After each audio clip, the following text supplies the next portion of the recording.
Kumusta mga agar? Andito na naman si McCoy at paggala-gala na naman kung saan-saan. At kasama pa natin ang dalawa nating solid na kamoto club na minsan lang matuloy sa mga ganitong gala. At ngayong araw nga ay bumalik ako dito sa Tila Pilon Hills Cafe na napuntahan ko na dati at sinama ko nga tong dalawang to para ipasyal sila dito sa napakagandang kainan nito. Dito lang yan matatagpuan sa Doña Remedios Trinidad o DRT. At dahil nabitin kami sa DRT ay nag-side trip pa kami dito sa Bacas River. Dito lang yan matatagpuan sa Norsagaray, Bulacan. Dahil sobrang init ng panahon na yan, naisipan naming mag-swimming. At pagkatapos niyan ay pumunta naman kami sa isa pang kainan. Dito lang din yan sa Norsagaray, Bulacan, kung saan napakaganda ng view at napakasarap ng pagkain.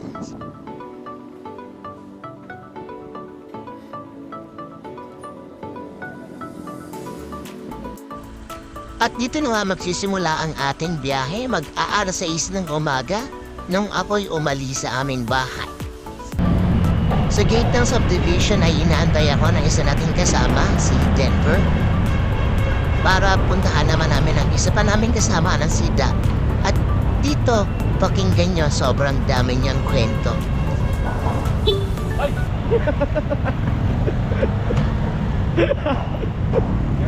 Diyan ka ba? Oo. Nagsisimot kasi. Inom ka magamot? Ilan yan? Dito, ano ba yung mga lubak doon? Oo. Parang gawa ng friend ata.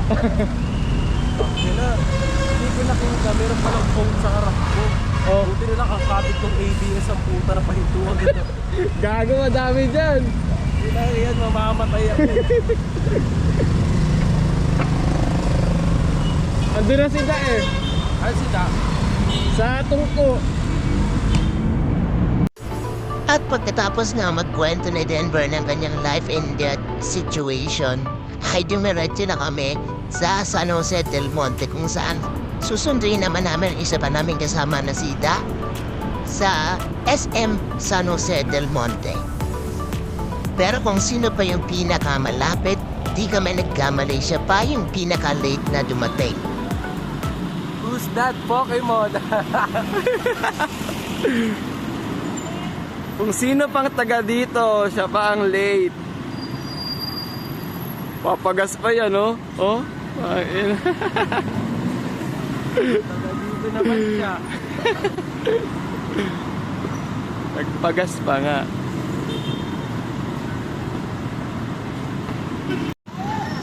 Si Mark lang walang ano, gloves. At Late! kung sino pang taga dito, siya pa yung late. At di na nga kami nag-aksaya pa ng oras at bumiyahe na kami agad para maaga kami makarating sa aming destinasyon.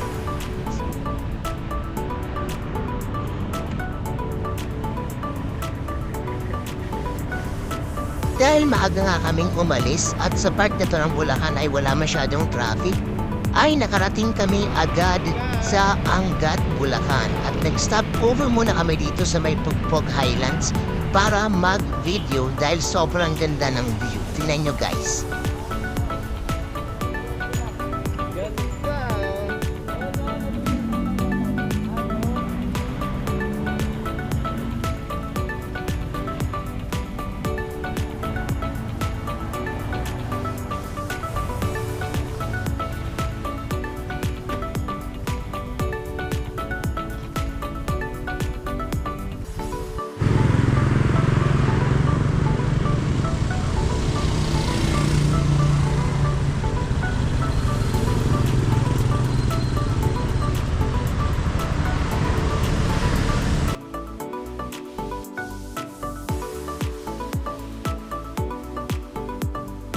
Pagkatapos namin magpahinga at mag-video dahil sa sobrang ganda ng view ay narating na rin namin sa wakas ang arko ng DRT o Doña Remedios Trinidad. Dito ay tumambay muna kami saglit, nag-picture-picture at kumain ng pares mami.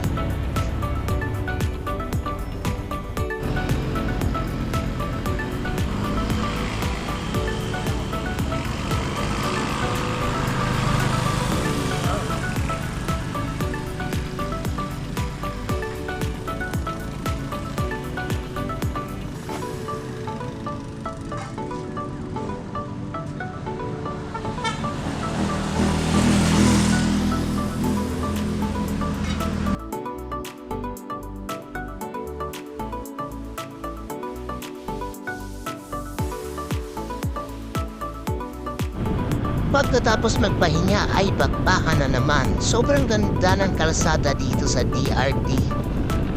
Walang kalubak-lubak. Hindi kagaya sa ibang parte ng Bulacan. Siguro kasi dahil walang masyadong dumadaan ng mga sasakyan dito, kaya sobrang ganda. Smooth talaga ng biyahe namin dito. Medyo nagmamadali na rin kami dito kasi mainit na at patanghali na. Kaya minabuti namin bilisan na lang ang biyahe.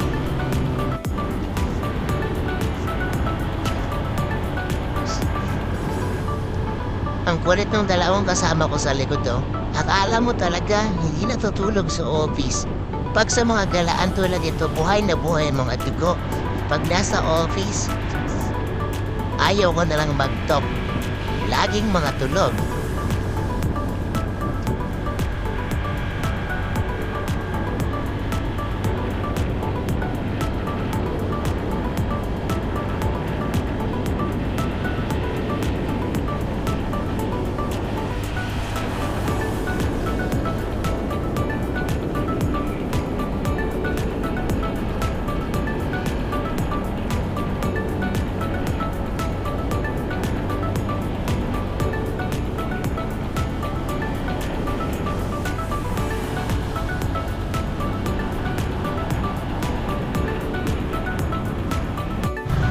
At sa wakas, after more than 2 hours, ay nakarating din kami dito sa una naming destination, ang Tila Pilon Hills Cafe. Ano sabi ni ano? Kahit na. Dahil araw ng Lunes nung pumunta kami dito ay solong-solo namin ang lugar. Walang ibang tao, kami lang talaga. Kaya na-enjoy namin yung pagkain dito kasi sobrang tahimik ng paligid at walang kainit-init. Tingnan niyo to guys. Ang ganda pala dito guys kasi yung pinaka-design ng restaurant is para siyang lumang bahay. Kaya pag pumasok kayo dito parang bumabalik kayo sa nakaraan. Ay, sana all binabalik ka ng nakaraan.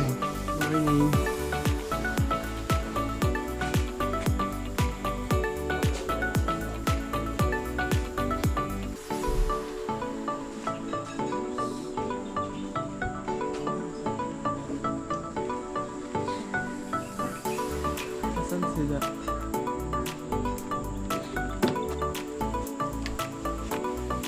Photo club. Ay, masters. So ayun na nga, kumain na kami kasi sobrang gutom na rin kami sa biyahe kanina. At ang kinain niya pala namin dito is puro breakfast since umaga nga ito at puro breakfast pa lang yung available sa kanila. Masarap naman yung pagkain, pwede na, pero hindi siya yung pinakamasarap sa lahat. Ang pinakamaganda lang talaga dito is yung ambience at yung lugar mismo ay wala akong masabi, sobrang ganda.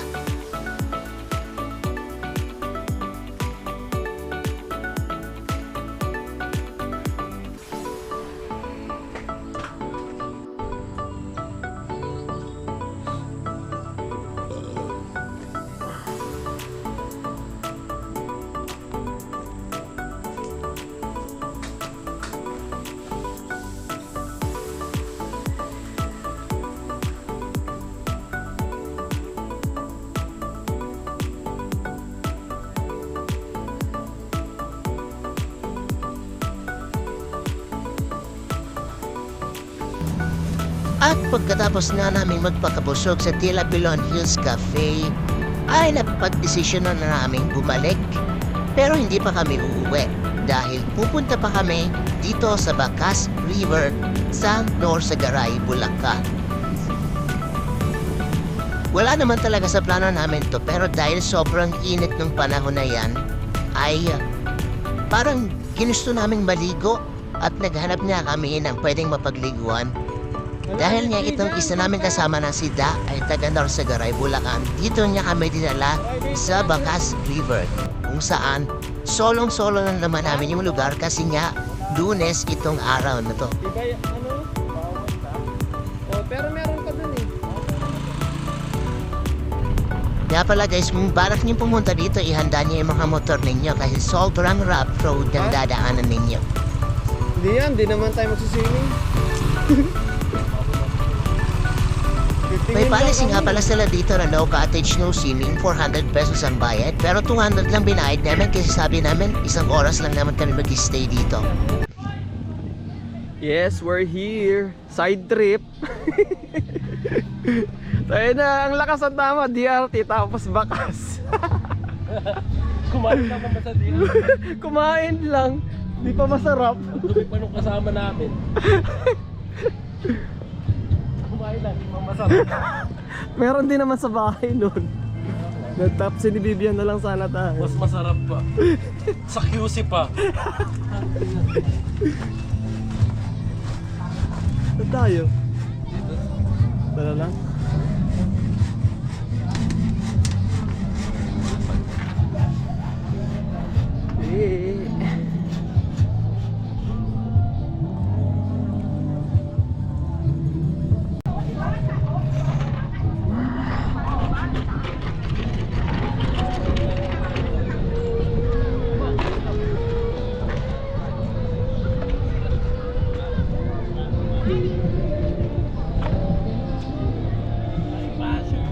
Hi, bashers!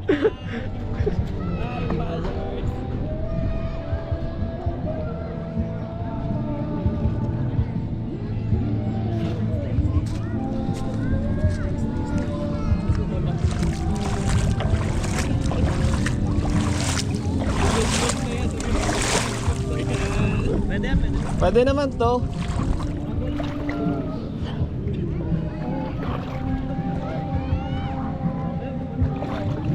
Gago. Guys, we're here in Dinosaur. Oh, bago sa lamig. Eh? Pwede mapilayan pala dito. Hi, bashers! Kayo hindi naliligo. Hindi kayo naliligo. Kami naliligo. Kailan niyo mapalayan ang drawing niyo? Ay, kawawa naman yan. Bigyan ko kayong coloring. Hanggang pang babash na lang ba kayo? Una na to. Meron pa. Nag-DRT kami para kumain. Kumain ng tapsilog.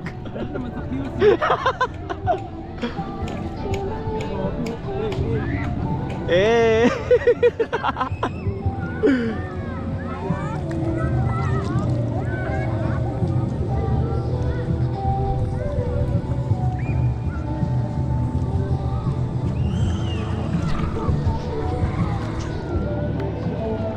Okay na, balik na tayo.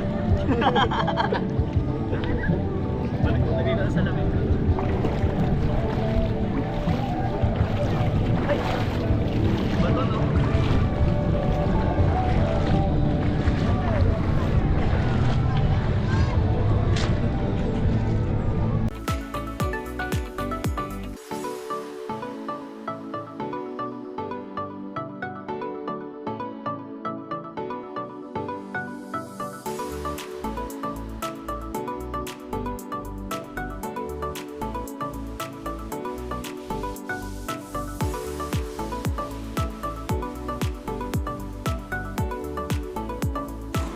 At dahil napasarap ang pag-swimming namin kanina ay ginutom na naman kami kaya nandito kami ngayon sa Pugpog Bikers Highlands. Dito yan sa May Angat, Bulacan. Nadaanan namin yan kanina papuntang DRT kaso sarado pa. Kaya binalikan namin yan kasi sabi ng kasama namin sobrang ganda daw ng view dito at sobrang sarap ng pagkain. At totoo nga, sobrang ganda talaga ng view dito. Tanaw na tanaw mula sa kinakainan namin yung Angat River at sobrang lakas ng hangin, napaka-presko sa pakiramdam. At yung pagkain naman, sobrang sarap. Ang sarap ng pagkain dito. Ganda ng food. Kayo, ano kinakain nyo? Luto ng mama mo?